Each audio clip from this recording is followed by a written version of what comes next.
projet est chez nous. En fait, c'est un projet collaboratif entre le Musée national des beaux-arts du Québec et la communauté Innu Espit. C'est un projet qui a fait travailler les élèves de 4e, 5e et 6e année de l'école Marie-Immaculée. Donc, ces élèves-là se sont prêtés au jeu pour réinterpréter 6 œuvres de la collection nationale du musée.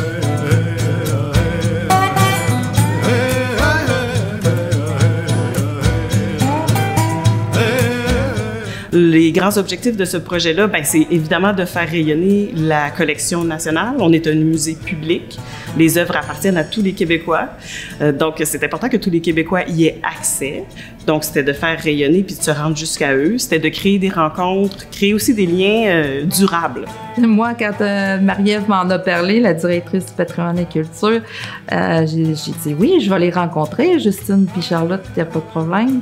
J'ai dit ça m'intéresse, fait que je les ai rencontrés, puis après la rencontre, j'ai dit je peux pas dire non à ça. Je voulais que mes jeunes voient c'était quoi aussi les œuvres, l'art, autre chose que ici, ce qu'ils apprennent à l'école. Là, on allait vivre des arts, là.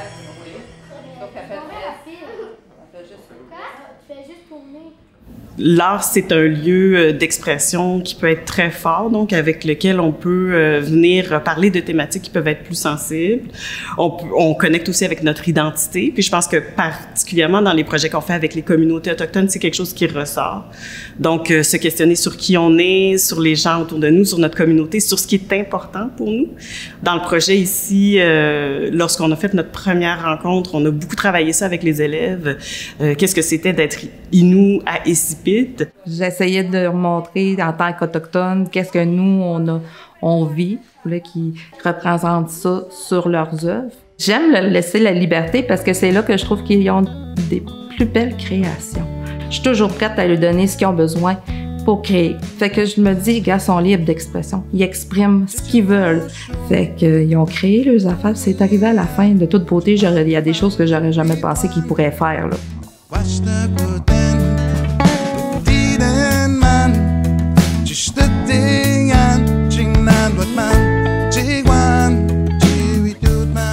Une des œuvres qui les a touchés particulièrement, c'était Marine Madrid de Jérôme Fortin.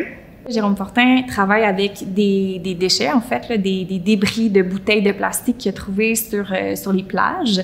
Puis il les magnifie, ces objets-là qui sont des déchets, il les transforme en espèces de petites languettes là, assez magnifiques. Puis en fait, ça devient des espèces de vagues qu'on regarderait dans un hublot. Puis cette forme-là circulaire, puis cette utilisation-là d'objets recyclés, ben ça a fasciné les élèves.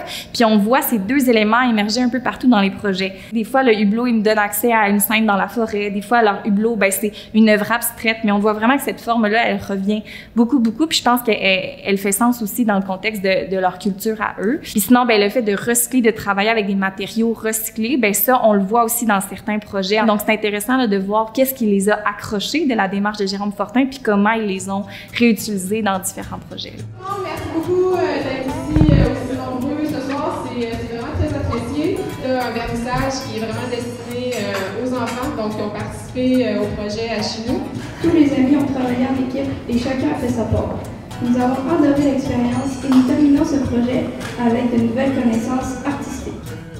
On voit avec cette deuxième expérience-là du projet que c'est très pertinent de le poursuivre. En fait, c'est très intéressant d'aller à la rencontre de ces communautés-là, puis c'est enrichissant pour le musée aussi. Tu sais, on vient quand même, nous, pour apprendre, pour connaître, pour tisser des liens. Donc, je pense qu'on peut poursuivre. Toutes les communautés autochtones sont différentes de toute façon.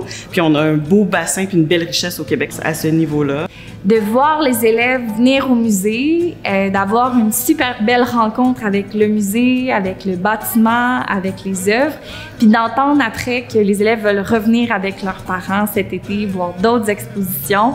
Pour moi, c'est intéressant parce que c'est des élèves qui s'approprient, c'est des enfants qui s'approprient ce lieu-là. En ce sens-là, le projet répond complètement aux objectifs. Là. Ouais. Ce que j'aimerais dire, c'est que vraiment, c'était une belle expérience. C'était vraiment le fun qu'ils pensaient à nous.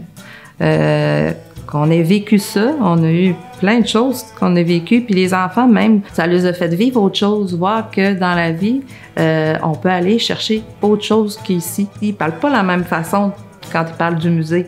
Ils viennent de comprendre que le musée, c'est quelque chose d'extraordinaire. C'est des choses qui sont réfléchies, ça a été fait par une personne. Puis peut-être que plus tard, ben ça va être quelque chose qu'ils vont aimer, qu'ils vont pouvoir continuer à développer pour leur futur. On ne le sait jamais.